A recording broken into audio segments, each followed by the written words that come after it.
Hello, Stu here. It is with enormous pleasure and pride that I can tell you my new special, I Need You Alive, which is produced and shot by 800 Pound Gorilla, is going to be released on the 23rd of February. Now, you can watch it wherever you are in the world. It goes live at 8 p.m. GMT, and it's a special event called A Moment, which means you can buy a ticket to it and watch along with me, and maybe even spend a bit of extra cash and get an after party or a meet and greet with me, but digitally. The point is, this is a proper comedy special. It's what we would have used to call a DVD, except they don't have those anymore. And it was shot with a bunch of camera operators and a wonderful lighting designer, and ComCom fan and my pal Jenny Stringleman very kindly donated some artwork of hers to be used behind it. The whole thing looks, sounds and is wonderful, and I couldn't be more proud of it. So go to stuartgoldsmith.com to see a trailer and book your tickets for the live event on Moment on the 23rd of February. Yes!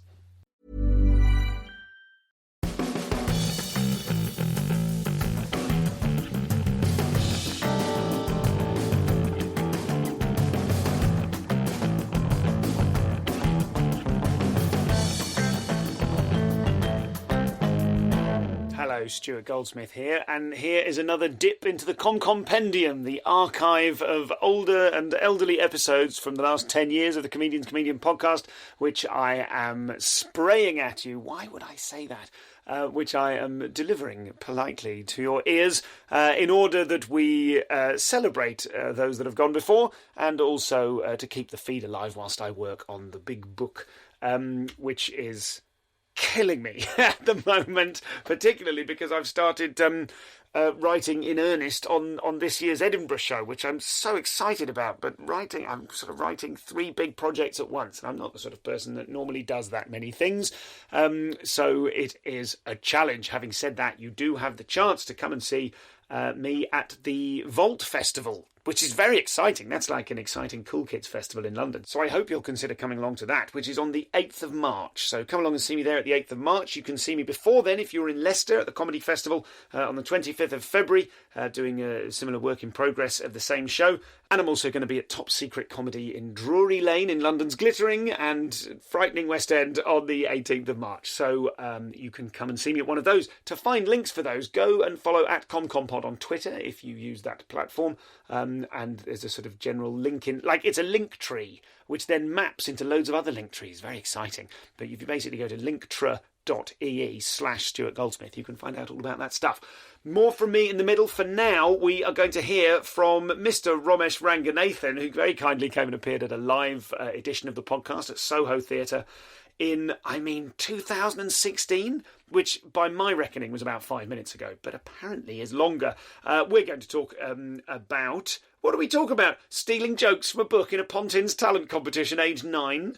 We're going to talk about the benefits of a supportive spouse and discover that Romesh's wife gave birth when he was doing the Edinburgh Festival. Outrageous.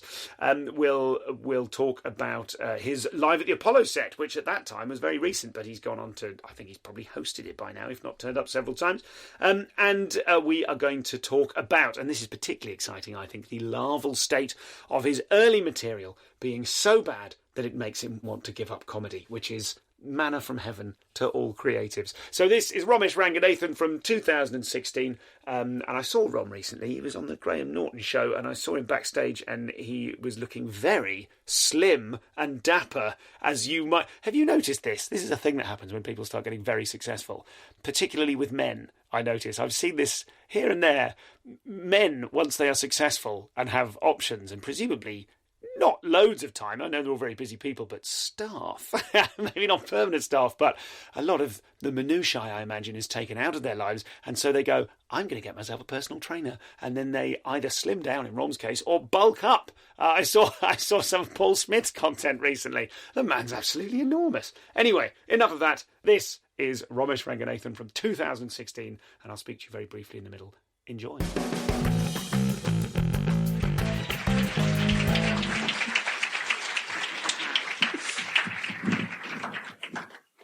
Thanks for coming, Rom. Thanks for having me. Very excited. Excellent.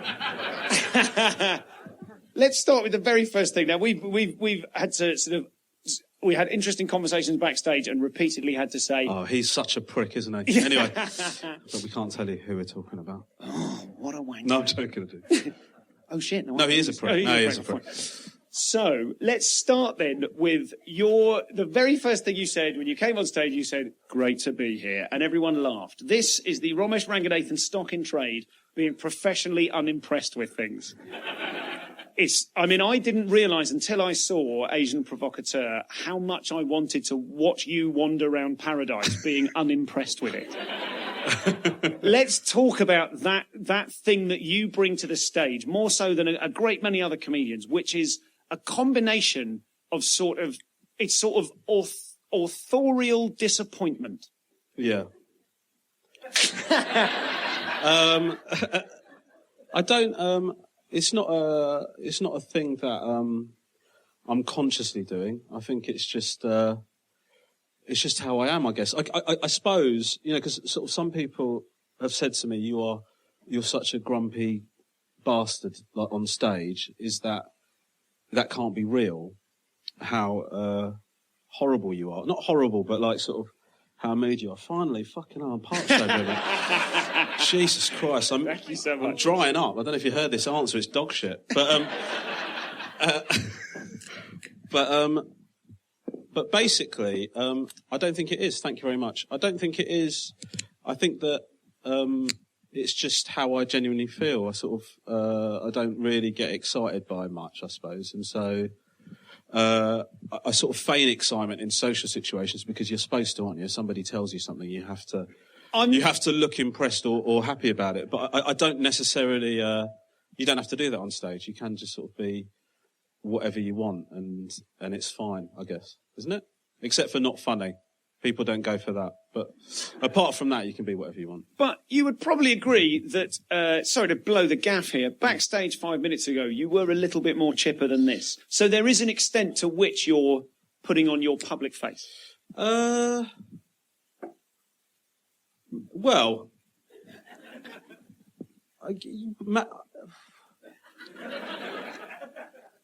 that's a very good question, Stu. Maybe.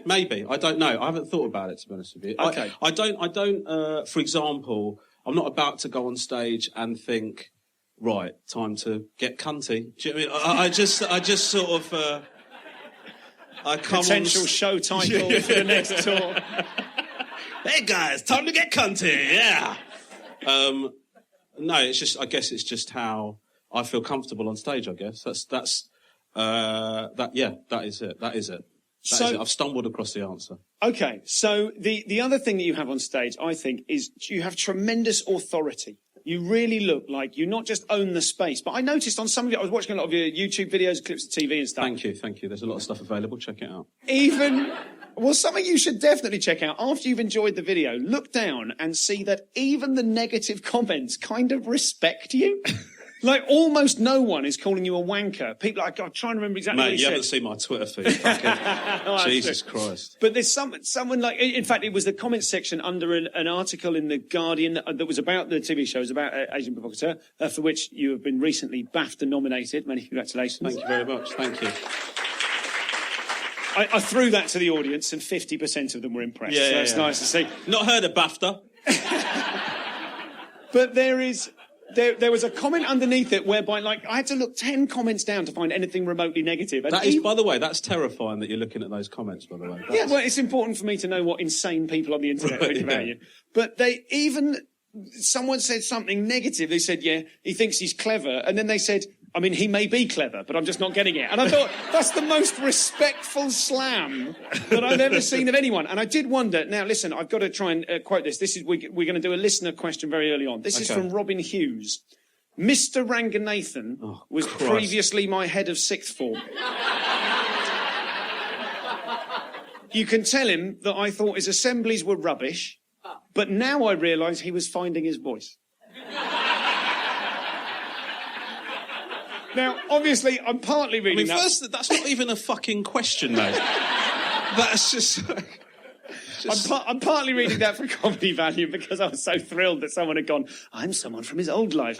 But also, I did wonder whether the authority with which you carry yourself on stage was something that you learnt and or developed in the classroom when you were a teacher? I think that there's definitely transferable skills. I think that, you are trying to keep a group of people's attention for the duration that you're speaking when you're teaching, and that's the same for stand-up. So there are transferable skills. I definitely think that. And I was a head of six, so I was doing assemblies every week to like 200 plus students. So, and they were, I think Robin's been a bit harsh there, but they were whatever they were, and you've got to. All right, is Robin in? What the fuck? But I think that what I would say is how I was in the classroom is nothing like how I am on stage now. I wasn't, no, I wasn't like that. It's difficult, isn't it? Because like when I was teaching, I was a maths teacher, and I really wanted to be a maths teacher because I had a really bad maths teacher at school, and I developed a negative relationship with the subject as a result purely of how that teacher was. And so I wanted to be the opposite of that. And then you're all often delivering stuff to people that don't want to hear it. Adding fractions with different denominators, that's not getting year nines excited. Do you know what I mean? So you have to find a way of delivering that in an interesting way. Okay. And so, yeah, I do think you're sort of looking at ways of engaging people, yeah. I just know that if I were to ever try being a teacher, I'm sure I'd be just squished on day one, because I'd have gone in going, "Hi guys, I want you all to like me, this is going to be great fun." Whereas you do not have a percentage of that in your body. No, and I certainly didn't. I don't think I had that as a teacher, that I wanted the students to like me particularly. I think that what's different about when I'm doing stand-up to when I was teaching is, I think a really important thing as a teacher is the students have to feel like you like them and you want them to do well. If you have that understanding, then they will accept anything from you. If a teacher starts having a go at somebody about something and they don't believe that you have their best interests at heart, that's when you start to have problems. But if a kid really believes that you're invested in them succeeding, they will take any comments or criticism that you've got for them because they believe it comes from a good place. Whereas when I'm doing stand-up, I certainly don't think I give the audience any impression that I like them. I do think that's probably the major difference. That's interesting, because there is, whilst you're being either whatever that quality is, is it disappointment? Is it frustration? How do you think of it? How do you think that the note is that you're most comfortable playing? I guess it's cynicism, sort of, I guess, about everything, and that's not a deliberate thing. I didn't think I'm going to go and be a cynical comic or anything like that. It's not a manufactured thing. It's not something that it's not happened by design or anything like that. Sure. It's just how, I wasn't how I am now on stage when I first started. When you first start, you're just dicking around, desperately hoping that people don't throw shit, so it's a different thing. And I went through various phases, but none of those phases were deliberate. I never thought, I'm going to try it this way now, I'm going to try it that way. Okay. I just went into gigs, and my main aim was to make people laugh. And then eventually you start to hone in on or zone in on what you're most comfortable with. And actually, I think a lot of people have said this on your podcast, but what ends up being what you hone in on is very close to who you are actually off stage. But actually it's very difficult to get to that point. To get to a point you're comfortable enough to be close to who you actually are on stage, I think takes a long time. So do you remember when you first started, what was the first room that you ever played? It was Pontin's holiday camp, and I was 9. So what happened was there was a talent competition. Okay. And I entered that talent competition as a stand-up. And was there any parental pressure on you to do this? No. I just sort of, it's something I wanted to do. I sort of always loved comedy. Who were you listening to when you were 9? What kind of comics were you into? I can't remember actually. I remember watching a lot of Lenny Henry on TV and stuff like that, but I don't know what my impressions of stand-up were at that stage. I don't think I really knew. And also I didn't do it, but I have to admit, I didn't do any of my own material. I had a book, 3001 jokes. And Did you take the book on with you? No, I didn't. I had enough dignity to memorise the stuff. And now, ladies and gentlemen, the dignified 9-year-old. Yeah.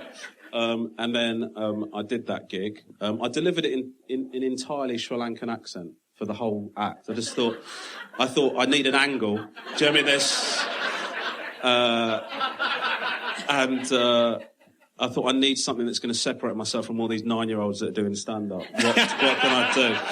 And so yeah, I did it entirely in a Sri Lankan accent, and I won. But the other kids, they weren't bringing a lot to the table. I think there was somebody that was playing a kazoo, somebody else did a dance. It was shit. So it wasn't a massive triumph. So when you first did a stand-up gig, like you as yourself as a grown adult doing stand-up, what was the first moment that, when you talk about zoning in on particular things, do you remember the flavour of the first thing that you went, oh, hang on, that laugh was a bit richer? Yes, I think that one of the things that I found very early on, I think, was that everything that I was doing that was closest to what I actually thought and was actually based in truth was working a lot more than anything I'd sort of manufactured for the purposes of, when you're starting out, you haven't got the luxury of picking and choosing best bits. You just come up with stuff and hope to God that it works. Do you know what I mean? And so you can't be choosy. You haven't got the skills or the breadth of material or the experience to do that. So what I was finding was there was some stuff that I just thought, this would be a funny thing to say. And then there was other stuff that was actually based in stuff that happened or an opinion that I actually had. And very quickly, I found that the stuff that was closest to what I actually thought or what had actually happened to me, that was the stuff that was working more. So very quickly, I sort of became more based in stuff that had really happened. Do you feel that happened to you sooner than it happens to most comics? If we're sort of in the region of finding one's voice, do you feel like you fairly quickly went, this is it, it's just me? And was there? I mean, I imagine there would be a certain amount of, oh well, this might be easier than I thought. You know what I mean? No, I don't. I don't. I mean, it's very difficult. I don't know when other comics feel that they found it, and to be honest, I don't genuinely think I'm as good as I'm going to be. I still don't know that I am the comic that I'm going to be going forward. You know what I mean? I still, to be honest, I still think I'm quite shit.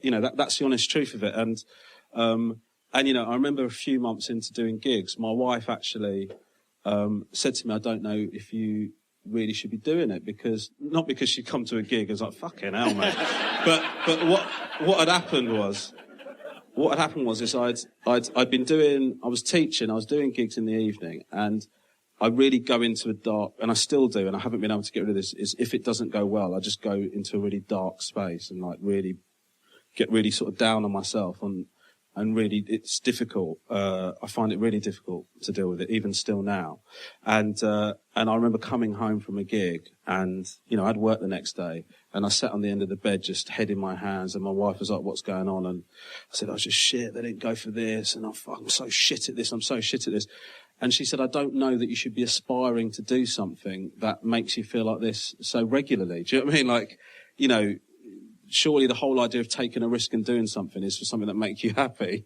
You look fucking miserable. Like, you look more miserable than normal. Do you know what I mean? Like, I don't know that this is what you should be doing. And that was, and I do think that, I did, even though I think the early on point was me realising that stuff that was close to what I thought was funnier, or certainly was funnier for me, I don't think I found how I was going to be any quicker than anyone else. I did gig a lot.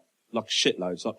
I think that's one thing. I did gig more than other people I knew that were starting around at the same time as me. I gigged a lot, like probably too much. Like in terms of for maintaining my effectiveness as a teacher. I probably did. Is there a year of a school is it Horsham you were teaching in? Crawley, yeah. Is there like a year that the lost generation? Because you were really working on your skills at that point. There were times when lessons were being planned on the stairs on the way up to the class. I'm not gonna lie. And it got to the point where the school actually had a word with me about it. Not because of what I was doing in the classroom necessarily, because I think that if you are okay at teaching, you can be good in the classroom still. But it was all the other stuff, like all the paperwork and all of that shit that I just didn't, I wasn't keeping on top of. And so, yeah, there was a time when I was doing loads of comedy and still a full-time teacher, that I really, and also I've got young children, as well, that I really start to think you cannot continue in the long term like this. It's impossible. It's not sustainable. Just on the subject of your kids, I've got another listener question from comedian Rob Beckett. What was that prick want? He said, I don't know if you phrased it as a question. We were talking around it. I saw him at the weekend. And he said, you've got to ask Rom. I said, what would you want to ask him? And he said, he's got 3 kids under 5 and he hasn't got a day off till 2017. How the fuck is he doing it? I think I've set the bar so low for my parenting skills when I am at home that my wife doesn't feel it that much of a... Is that like doing the washing up and deliberately breaking it? Yeah, I can't do like this. the kids are actually getting worse the more quality time you're spending with them. But you must have an incredibly supportive wife. Yes, I do. And, I've got to be honest, without sort of getting too sort of wanky about it. You can do that here because, let's face it, you're never going to appreciate her on stage. Yeah, true.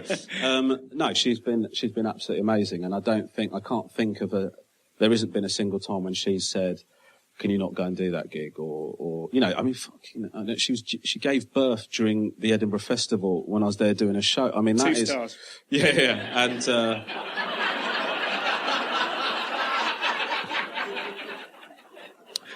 That was very good, mate. I wanted to get angry, but I thought, fuck me, smash that. That was... So my wife has been amazing. Yeah, she's been really amazing about it. And it's hard. When you first... the difficulty about it is when I first left teaching to just do stand-up, times, like, we were struggling. Times were tough. We were struggling to make ends meet. And, I think if my wife at that point, when it was difficult, had turned around to me and said, I want you to stop doing this, I would have done in a heartbeat, because obviously family comes first. But she didn't. And also the other thing, that you do feel very guilty, because it's not like I didn't have a job and then I tried to do stand-up comedy. I had a job, and it was a really reliable job, and I was getting paid all right money at. And then I've gone, I'm going to put everything at risk for this little vanity project. Do you know what I mean? And so I did feel guilty. But my wife she's just very supportive, and I'm very grateful to her for it. As a new dad myself, I'm just starting, we were talking about it a little bit in the dressing room, I'm just starting to get into, I could feel really guilty about this, about the amount of time away. Yeah. And touring. And you're on tour at the minute doing 120 dates? Something like that, yeah. And are any of those, are you trying to plan family time within the tour? Are you planning breaks so that you can be there? Yes. And I think that what you do is, when I am at home, we are doing proper, like, family stuff. So it's not just I'm at home and we're slobbing around the house. We'll go and do proper stuff, and we'll spend proper time together, and we'll actively use that time. And you sort of, you try and basically, because your time is more limited than it otherwise might have been, you basically try and make that as good as it possibly can be. So this is Romesh, as well you remember. Just a joy. And there are so few. I remember after this was recorded, I was making a pilot of my kind of comedy game show concept, Everyone's a Comedian. And we were trying to find a high-status host, and the names on the table were so few. We went ahead with wonderful Rod Gilbert. Big love to Rod, who obviously is struggling at the moment, and we send him... I and everyone listening to this, all good-hearted people, send him all the love in the world. Brilliant Rod. But between Rod and... who else? Who are your other high-status comedy hosts? Rod, Jimmy Carr, Romesh, Katherine Ryan... And that's sort of it, like proper high-status, I'm indestructible kind of hosts. So, I'm sure there are more out there as well, but very, very few. So really interesting talking to Rom here about exactly how he kind of articulates his status on stage, which is not a phrase at all that he would use, because he's much more down-to-earth than that. But if I like anything, is pontificating. Other things happening at the moment, as I mentioned before, got some live stuff coming up. Come and see me at Vault Festival or Leicester Comedy Festival or at Top Secret. I'm gigging more and more now. I'm kind of back on the gigging horse. I am spinning so many plates right now. The book, you see, that's a reminder going off there to remind me that one of the plates is about to fall off. Lots of exciting stuff going on, and I've been appearing on tons of other podcasts, some of which I can mention and some of which I can't. I have been on Sarah Keyworth and Mickey Overman's podcast. Thank F for that. I've also just appeared on Reuben Kay's podcast, Come to Daddy, so I don't know when that's coming out, but it's a joy. I've not met Reuben before, and he's an absolute hoot.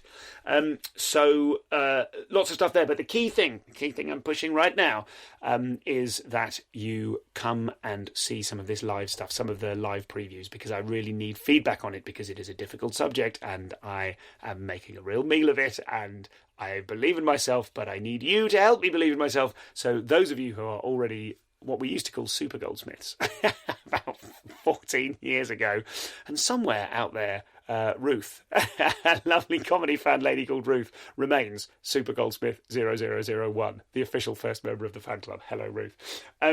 So I need some Super Goldsmiths in the audience to get the wind in my sails in order to climb this kind of mountain that I'm trying to climb with the new show, and I'm feeling very excited about it. So if you are at Vault Festival on the 8th of March in it's sort of central London as far as anyone outside of London is concerned, please come along and see me there. Details at stuartgoldsmith.com or via at ComComPod, or indeed, Callum's been doing great work for me, chopping up stuff and whamming it out on the socials. So get yourself to Stuart Goldsmith Comedy on Instagram Reels or TikTok, because there's some lovely little clips there. And I have been, as we know from my terrible memory, watching little 40-second or 30-second clips of me from a past I don't remember, and really cackling at the great material that I'd forgotten. So enjoy that as well.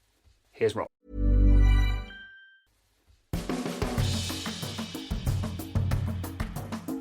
And we were talking about your persona. Let's go back to that, because I want to look at when you said the difference between who you were when you started and who you are now and who you might then get to be. Yeah. Looking back at the two Apollo clips, that are one from the end of last year, one from the year before, I noticed already on the second one, you move more slowly on stage, in a good way. I'm not suggesting you're dying. But what I mean, do you know what I mean? I felt like from that first one, I felt like, God, it must have been longer ago than 2014, because you looked, with how you behave on stage now in mind, you look kind of pretty green. I mean, that must have been was that your biggest gig at the time when you did that first Apollo show? Fucking easily, man. Like it was insane. It was like, I was really, really, it was head and shoulders above anything else I've been offered to do. So like, probably what you're seeing there is somebody shitting themselves but trying to look like they're not. Jimmy, I think that's probably what it was. Whereas when I did the second one, and you were hosting in the second. Yes, yes, I was. But on the second one, I guess one, you've done it before. Do you know what I mean? And so you know what to expect. And also, I guess I felt you feel more comfortable. And so, when you're brand new, you're jittery and you're sort of grabby for laughs, and getting a laugh feels like it feels like you're running across some barren territory and you're getting enemy fire. And whenever you hit a punchline, that's a bit of cover. Do you know what I mean? And when you're new, you're trying to get to those bits of cover as quickly as possible. Whereas I think as you get more experienced, those bits of cover are coming. Do you know what I mean? Is this analogy working? I'm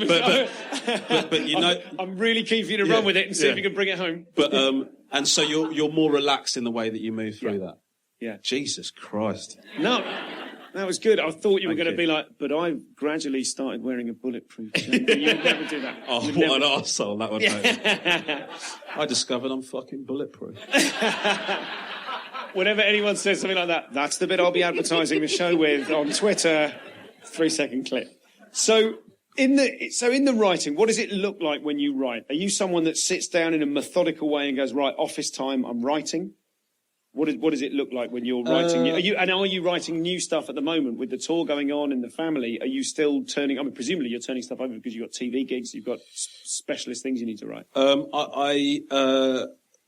I will continue to turn over stuff as the tour goes on, and I'll move it into the tour. And I think that when you're touring for that amount of time, you have to keep it I feel like I have to keep it fresh, so that I'm interested in what I'm saying, because... So you're turning over stuff on stage in the tour. It's not just a show that you're repeating. Well, no, when I'm not doing the tour, like, for example, I went to Up the Creek and tried out new stuff, and then the stuff that works from that will make its way into the tour show, or occasionally I'll drop stuff into the tour that I feel is... what I won't do is just like do long stretches of stuff that I'm not sure. I would never write something. Well, I might do, but I very rarely will I write something that day and then throw it straight into the tour show. I want to know that it's good enough because people have paid to come and see you. So I think you want to make sure the show's really good.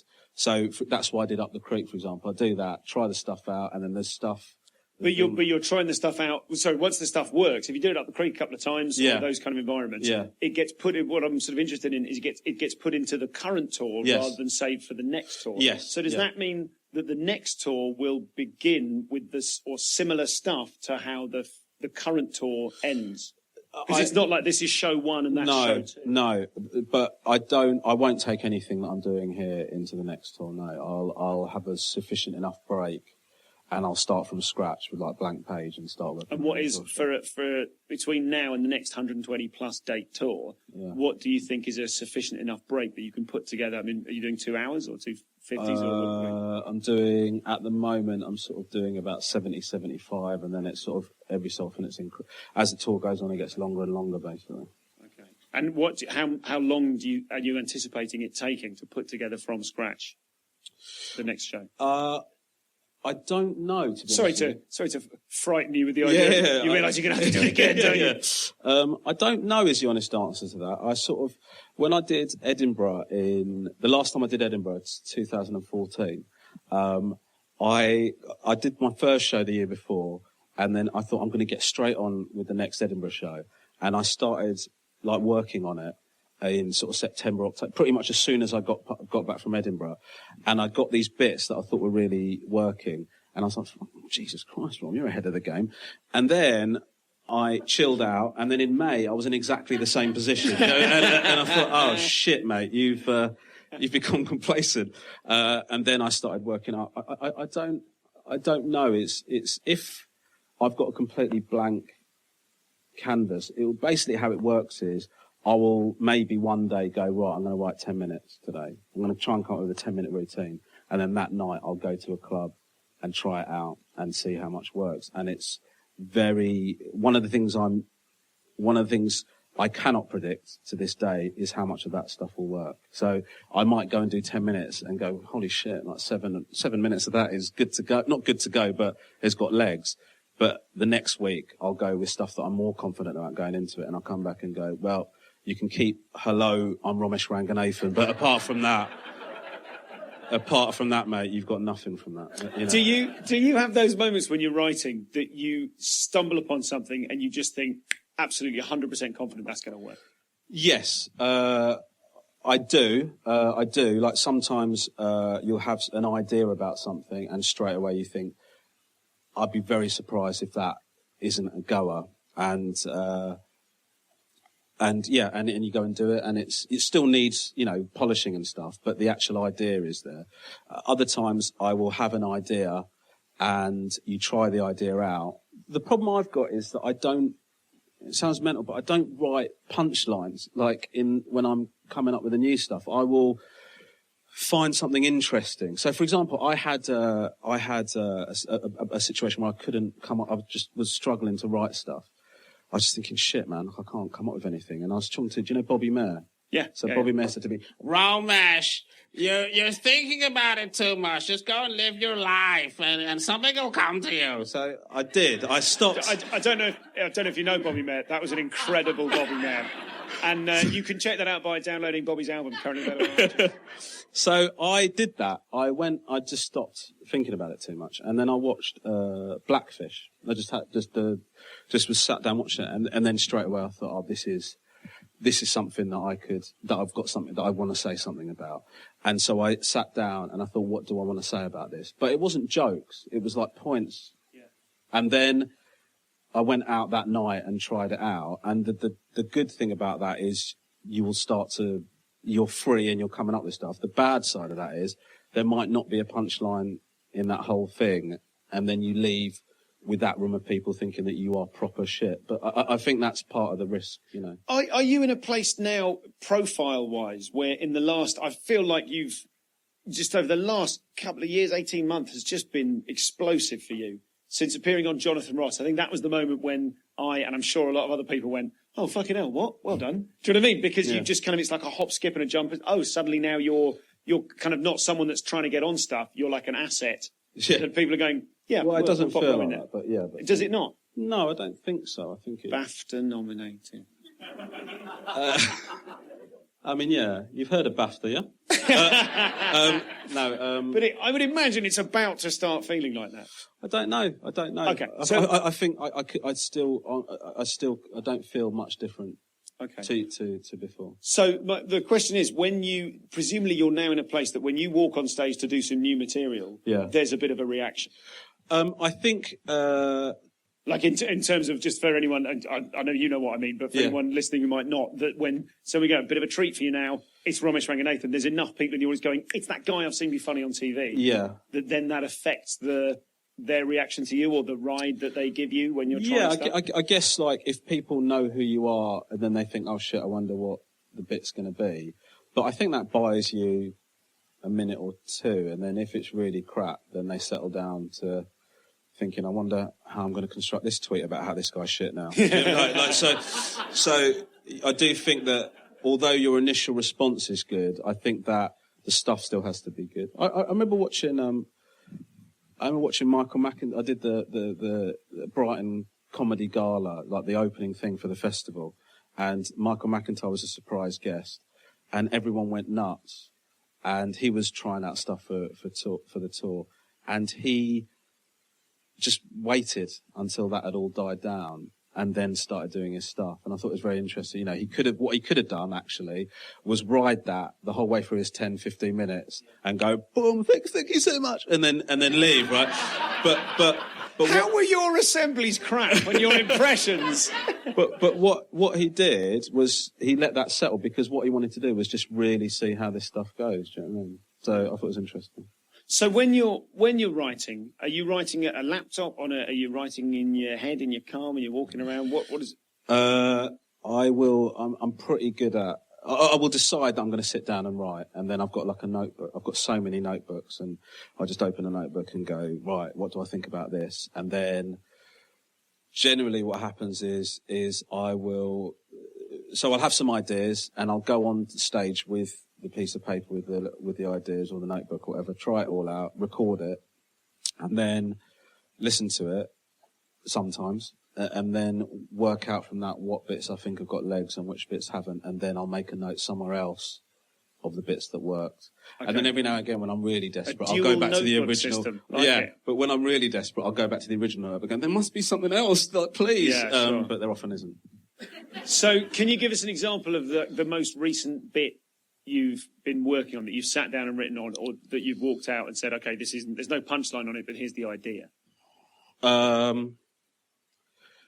Yes. Yes. Can I? Yes. I started, I had this bit I've been working on about, religion, and, how I think it actually might be logical to be religious, because the potential payoff is so incredible, you know. Okay. And so actually, why wouldn't you just do a bit of praying? You know, because it's eternal salvation. Like, what an incredible lottery ticket. So that was the idea.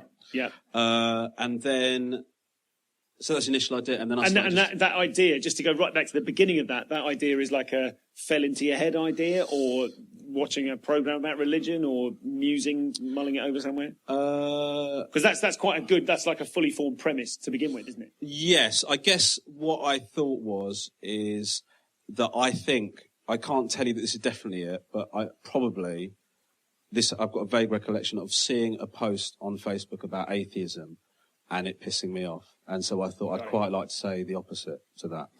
And so then that's what the starting point was. That sort of sound, I think that's probably what happened. Almost definitely. So then you take that idea on stage. Yeah. And they laugh at that idea, as people did here. Yeah. So then are you taking that off and trying to sit down and write and pull further ideas out of it now you know you've got something? Yes. So sometimes you come on with that idea, and what happens to me a lot of the time is they will laugh at the initial idea maybe, And then what I then go on to say is extremely disappointing. So then what happens is then you know that the initial idea has something in it, but you just haven't done it properly. Do you know what I mean? But you sort of go, well, okay, so there is possibly something in that, but I just haven't found it.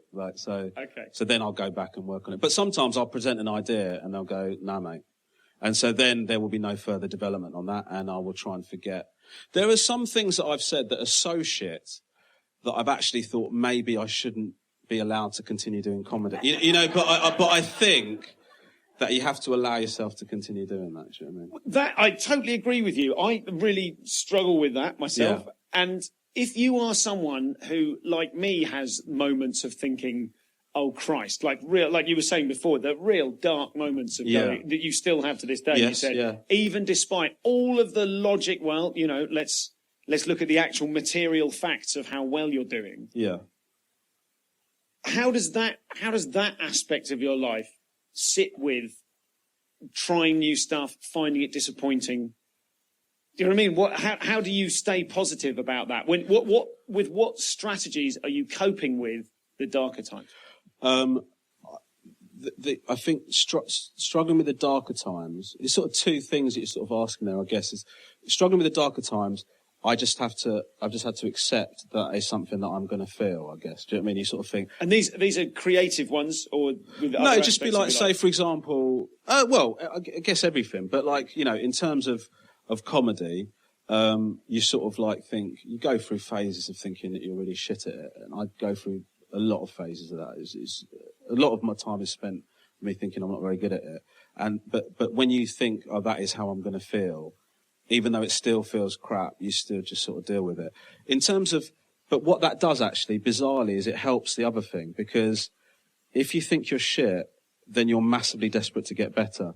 And so then you are trying out stuff. Then if it goes bad, you go, fuck, that was crap, but I've got to keep going at this because you are shit, mate, and you've got to stop being shit. And so that sort of actually bizarrely kind of fuels it. There's an article I read in The Guardian that I think was promo for Edinburgh a couple of years ago, where it's you and Sean Walsh interviewing each other as each other. Yeah. It's great. I don't know if there's a series of them, but I've really enjoyed reading it. And so it's quite clear, or I feel like it's clear reading it, that you know each other well, and you're using that as an opportunity to really stab each other's weak spots. Oh, yeah, definitely. Very, very worth reading. And I noticed that one of the ways in which Sean attacks you is he says he describes your material appearing cleverer than everyone thinks it is. Is that a fear of yours that he was picking up on, or is that sort of a random attack? No, I think it's I think that I think I'm thick. Like I have this ongoing sort of. I guess I don't think I'm that intelligent, is the honest truth. I don't think I'm massively intelligent. And so the concern is that sometimes you think, have I really got the chops to talk about this? For example, religion is a big topic. It's a big thing, and it's very personal to people. And so it feels like maybe it's a bit, there'll be part of me that thinks it's maybe a bit arrogant of you to think that you can pontificate about this on stage. But that as a comic, you have to get over that arrogance, or kind of embrace it and go, I'm going to do it. But I would drop it if it's not funny. So it has to be funny. I don't think, if it's funny, then I'll go with it. But if it's not, then it's got to go. I don't think we've got any right to express an opinion on stage unless it's funny. I just think if I express an opinion and it gets a laugh, or that my exploration of that opinion gets laughs, then I'm justified in saying it. But if it doesn't, if I think it's really important to talk about religion, I'm pissed off about militant atheism, and I start talking about it, but it's not getting a laugh, then I'm never going to say it again. I just don't. So with that in mind, when you went on Question Time, how did you feel? What state were you in going in? What state were you in going into that environment whereby you are there with professional arguers who are all, rightly or wrongly, consider themselves informed and have a lot of opinions, rightly or wrongly, which they think back up their stance? Yeah. And you're going into that. And we've all seen comics do well on Question Time, and I guess we've all seen comics appear out of their depth. Yeah. Did you have a similar thing in mind of like, as long as I can be funny, then I'm worth being there? Or was it more important to you to say what you wanted to say? I think Question Time is a different beast. You know, I'm not there to sell tour tickets. I can't imagine it must be such a hard gig because you're being introduced as and now the comedian. Yeah. But if you just do gags, what's the point of the business? Well, I think that the thing about doing something like Question Time is if you're not funny, people will say, how's this guy a comedian? Yeah. And if you are funny, people will go, why is he trivialising the issues? So it's a very difficult one to play as a comic. The truth is that when I first got asked to do it, I was concerned about exactly, the concerns that you've explained, that, maybe I'd be out of my depth. Had a chat with them and I do read the papers, so I didn't feel like it was, I was going into something that I was going to be like, holy shit, they've mentioned something I've got, there's always that slight fear, but I held opinions on everything that's going on at the moment in the country. So I sort of thought, well, let's just do that and see how it goes. And it might go really horribly wrong and it might not, but I guess let's just So you were fairly sanguine going into it? You weren't thinking... Yeah, I think that I trusted myself to say exactly what I thought and stand or fall by whatever that might be. Do you know what I mean? And given that your material isn't overtly political, although you say you're not on there to sell tour tickets, was an appearance on there. Did they ask you, or did your people ask them? No, was that part of a strategy? No, fuck no. It was. This guy's going to get nominated for a BAFTA. Let's make sure he's got some tough political. No. It's not part of any strategy. It was just they have this thing, don't they, where they invite like non-politicians on, and I was one of, and many people get asked, and many people turn it down, and because they don't, because of the things you talked about, or because they just don't want to talk about politics or express their views on television. And I got asked to do it, and I thought, the truth of it is, you want to know the honest truth of it is, it wasn't part of a plan. I just thought it'd be quite a cool thing to do. It's exciting. Be on Question Time. I watch Question Time a lot. I'm going to be on it. It's a risky thing, but what a cool thing to do. I just sort of thought, that's it. It was not part of any master plan. I can't imagine anyone thought, holy shit, Romesh has got an opinion on the junior doctors. I wonder what he's like talking for 75 minutes. Do you know what I mean? I can't... I didn't go into there thinking that was going to happen. You have a joke that I think was in the more recent Apollo appearance about being treated as the punchline is, I'm a bloody representative. Yes. You're talking about the fact that, you feel quite a lot... I don't want to butcher the bit. Yeah. I will.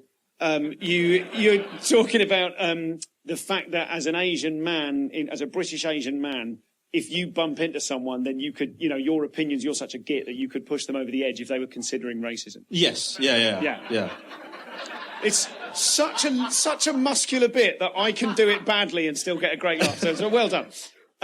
So is there an extent to which you do feel like you're being asked to be a representative, or now that your profile is high and getting higher, that people are going to come to you for their idea of what it is you do? No, I don't ever think of myself as a representative. I mean, that bit that you talk about comes from a thing where I just thought it's just that people make judgments. Basically, my dad ran a pub, right? And he ran a pub in quite a white village, and he was like it was weird having a brown guy live there, and it was also weird having a brown guy that's the landlord of the local pub, right? And what would happen is that I noticed that people in that pub that had very few interactions with ethnic minorities were basically forming a dossier on what they thought about ethnic minorities based on purely on their interactions with us, right? And I just thought it was quite an interesting thing that just doesn't happen to white people, like in this country anyway, right? Is that if I met 7 white guys in a row that were massive bellends, I would still not go, white people are bellends, aren't they? But I think that if people in that pub had thought that my dad, me, and my brother were dicks, I could imagine them going, well, Sri Lankans are tossers. I can tell you that. Yeah. I can tell you that from personal experience. Every one that I've met has been dog shit. There you go. Do you know what I mean? So I just thought but in terms of being a representative, No, I don't consider myself to be representative. I do think that, when I did Asian Provocateur, I didn't think of myself as a representative, but I did think that was a show that was exploring an experience that lots of people have in this country. And so I thought maybe it will be interesting, but I certainly didn't go into it thinking I'm now the representative for second generation, immigrants or whatever. I just thought I am just going and doing this thing that. Do you ever have a concern when people are laughing at your impression of your mum's accent? Yeah. Are you ever concerned that some of them are laughing in a different way to how other people are laughing at it? No. I want to credit a listener. I was thinking about these terms specifically. Yeah. There's a listener called Matthew Cook who said he saw you in Scunthorpe. Yeah. And he felt that some of the, and I don't know, I guess he's white, who knows? Yeah.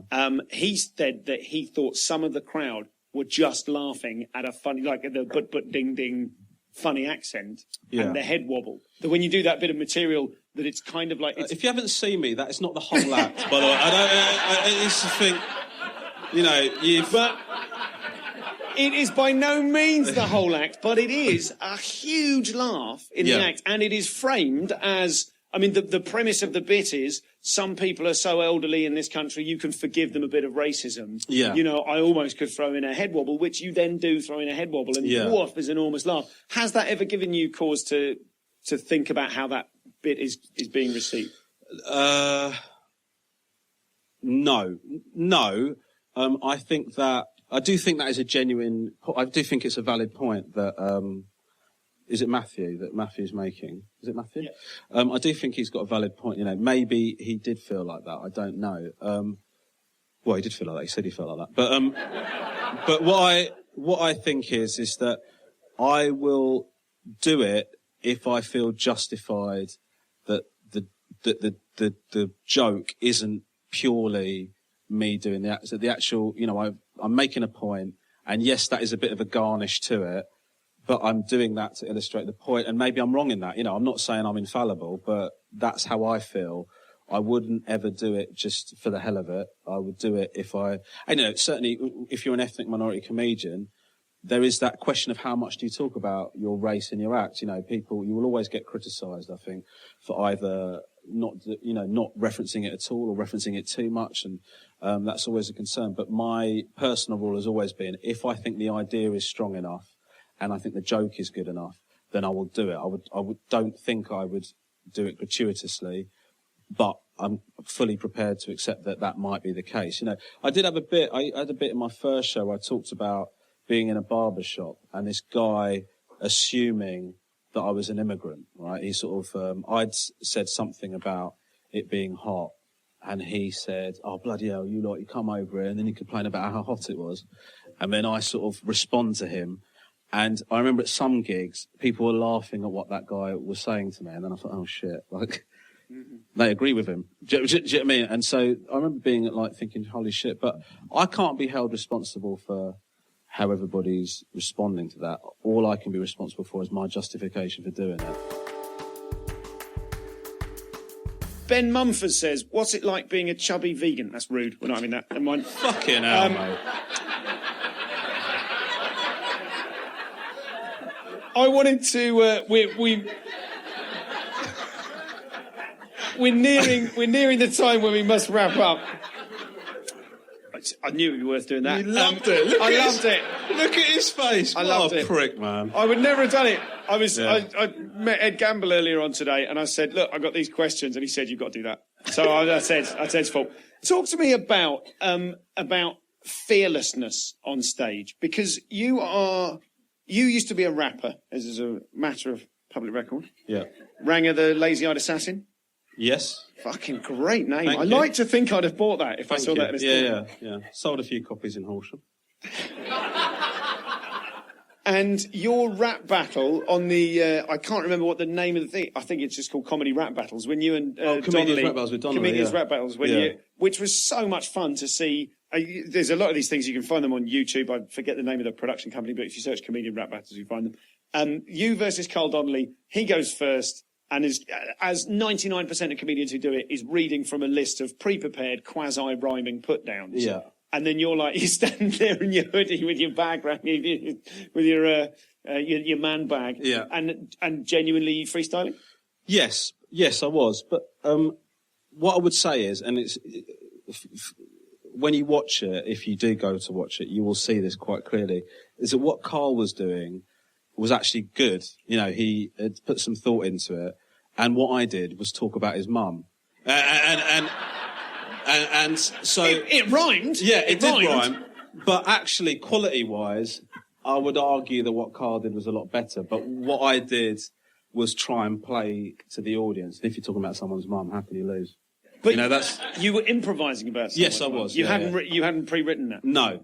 So as someone who can freestyle, I'm in awe of that, in the same way as I suppose that civilians can be a bit in awe of comedians. Like, oh, my God, how could you do that? I think a lot of comedians go, fucking rap battling, holy shit. But that wasn't, it's not proper freestyling what we're doing. We're doing like a gag, and it's not like there was a beat running, and it's not like properly like 8 Mile. It's two pricks having a go at it. Do you know what I mean? It's like, so it wasn't. I wouldn't say that means I can freestyle. It was just sort of in the moment. It's not. There's not a beat running. You're doing it a cappella. There's a crowd. It's not. I don't think it's the same. But I think that's because you're calibrated for knowing how actually scary actual freestyle with a beat it is. Whereas as far as everyone else is concerned, you're in that kind of different place of, oh yeah, I'll just throw together a freestyle rap where I'm not going to flop and I'm not going to die on my arse. I'm going to.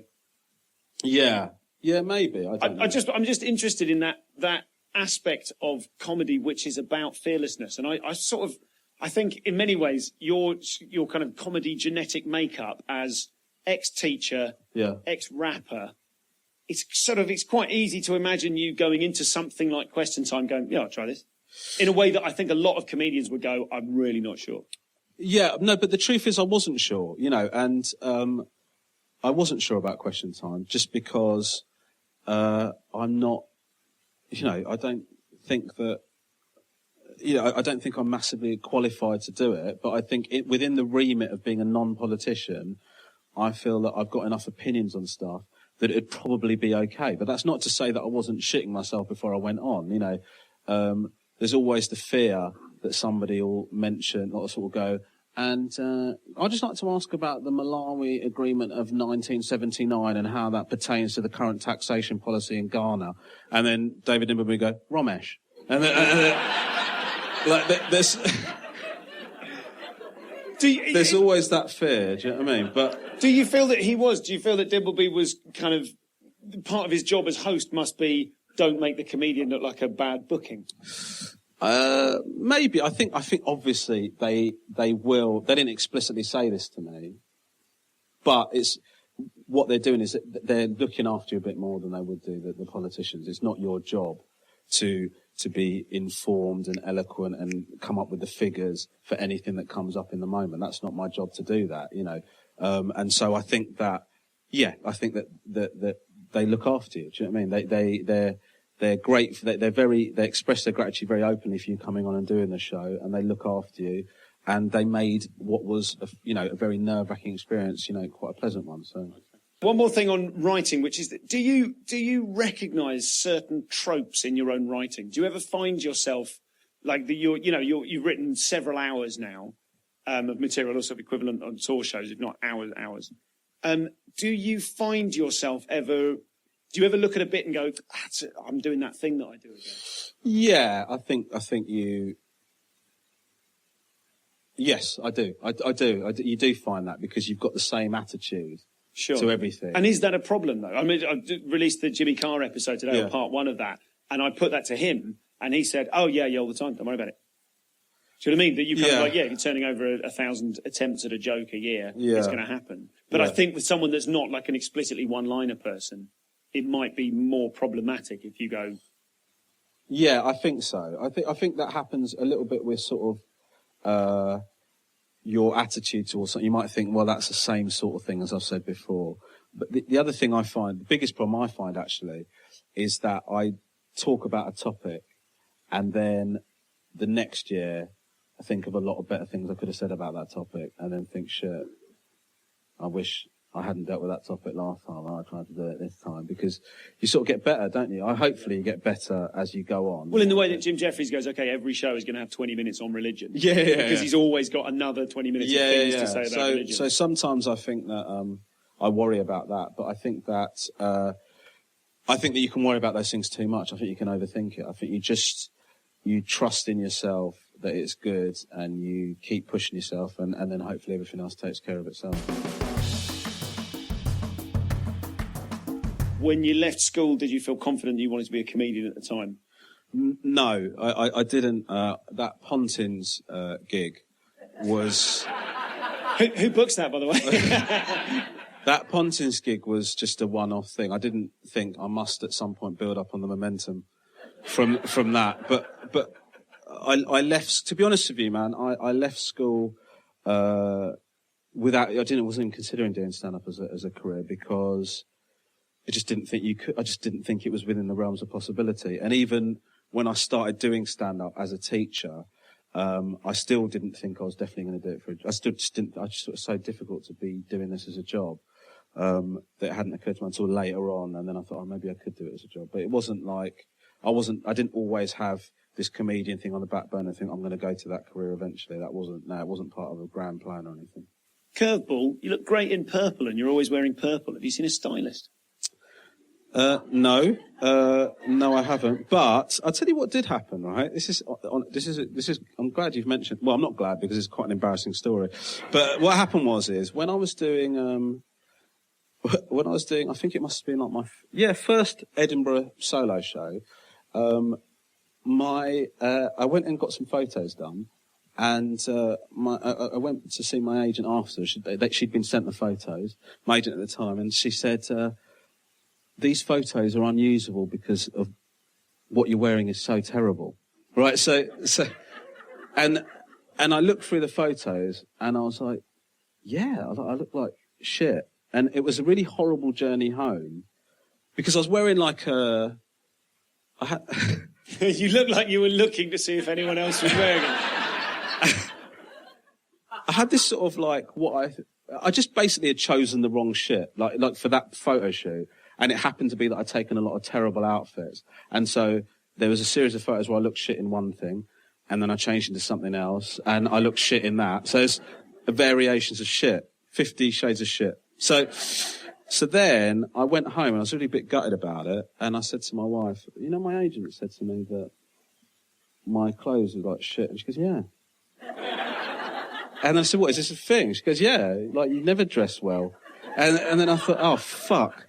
So then I said to my wife, help me wear some clothes that do not render a photo shoot unusable. And she did. When you were working as a teacher, did you try out any of your material on your students? Sorry, go on, I'll let you answer. No, go on, what you going to say? Well, I was going to say, I don't imagine that you did, but are there any, is there almost like a one-liner or some sort of a thing that you carried with you from then, or a particular technique? But perhaps I didn't. No, I didn't. The short answer is no. I didn't try any stuff, but I did. Occasionally I did things that were inappropriate. Just wait till I finished. And that's all we got time for, ladies and gentlemen.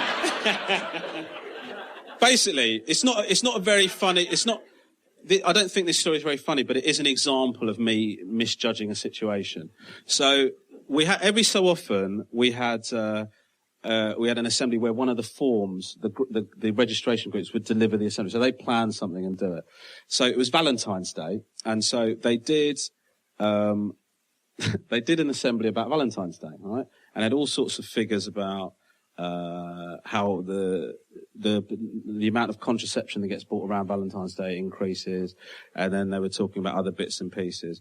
And then I had to finish the assembly, like give any notices and stuff.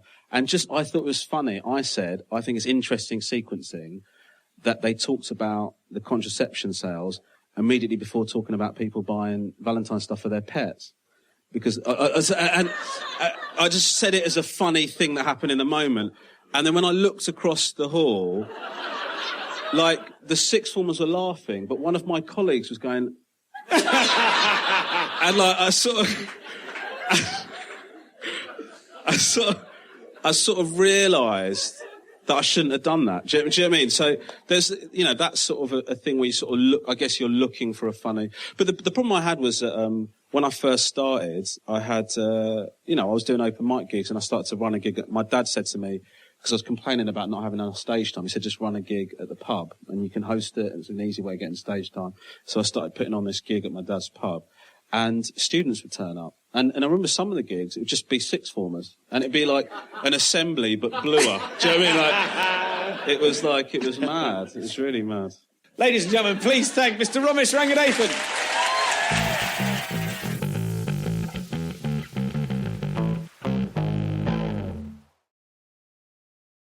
For tour dates, news, updates, whatever they are, and the latest episodes of the Comedian's Comedian podcast, go to stuartgoldsmith.com.